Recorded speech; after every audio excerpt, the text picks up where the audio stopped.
பார்த்து வருகிறோம். மதுரையில் தோரண வாயில்களை தற்போது 6 மாதத்தில் அகற்ற ஆணை பிறப்பிக்கப்பட்டிருக்கிறது. மதுரையில் போக்குவரத்துக்கு இடையூறாக இருக்கும் தோரண வாயில்களை 6 மாதத்தில் அகற்ற உயர்நீதிமன்ற கிளை உத்தரவு பிறப்பித்திருக்கிறது. விவரங்களுடன் செய்தியாளர் கருணாகரன் இணைந்திருக்கிறார். கருணாகரன், என்ன உத்தரவு பிறப்பிக்கப்பட்டிருக்கிறது? விரிவாக பதிவு செய்யலாம்.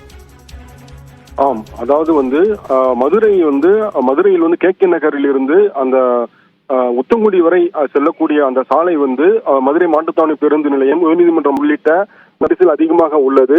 இந்த சூழலில் மதுரையைச் சேர்ந்த வழக்கறிஞர் ஜெயினுபி என்பவர் உயர்நீதிமன்ற மதுரை கிளையில் ஒரு மனு தாக்கல் செய்திருந்தார். அதுவில் மாட்டுத்தாவணி பேருந்து நிலையம் அருகே உள்ள ஒரு வளைவு உள்ளது, அதாவது ஆற்று தோரண வாயில் உள்ளது, அதை அகற்ற வேண்டும், சாலையின் நடுவே உள்ளது, அகற்ற வேண்டும் என்று கோரியிருந்தார். அப்பொழுது இந்த வழக்கில் இடையீட்டு மனுதாரராக முன்னாள் அமைச்சர் உதயகுமார் தாக்கல் செய்திருந்தார். அவர் கூறுகையில் இந்த தோரண வாயில் நினைவு சின்னமாக 5வது உலக தமிழ் சங்கத்தின் பொழுது நினைவு சின்னமாக கட்டப்பட்டது, இதை அகற்றக்கூடாது என்று இடையீட்டு மனு தாக்கல் செய்யப்பட்டது. இந்த வழக்குகள் நீதிபதி ஆர் சுப்பிரமணியன் மற்றும் சுந்தர்மோகன் அமர்வு முன்பு விசாரணைக்கு வந்தது.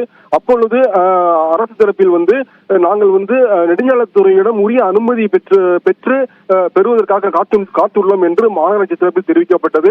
இதைத் தொடர்ந்து நீதிபதிகள் பிறப்பித்த உத்தரவில் போக்குவரத்திற்கு இடையூறாக உள்ள இந்த தோரண வாயில்களை, சாலையின் நடுவே உள்ள இந்த தோரண வாயில்களை இடிப்பதற்கு எந்த அனுமதியும் தேவையில்லை. எனவே 6 மாதத்திற்குள் மதுரை மாநகராட்சி ஆணையர் இந்த தோரண வாயில்களை இடித்து அகற்ற வேண்டும். அதே வேளையில் தற்பொழுது உள்ள சாலை விரிவாக்கத்திற்கு ஏற்ப தோரண வாயில்களை அகலப்படுத்தி கட்டிக்கொள்ளலாம் என்று உத்தரவிட்டு வழக்கு விசாரணையை முடுக்கி வைத்து உத்தரவிட்டனர்.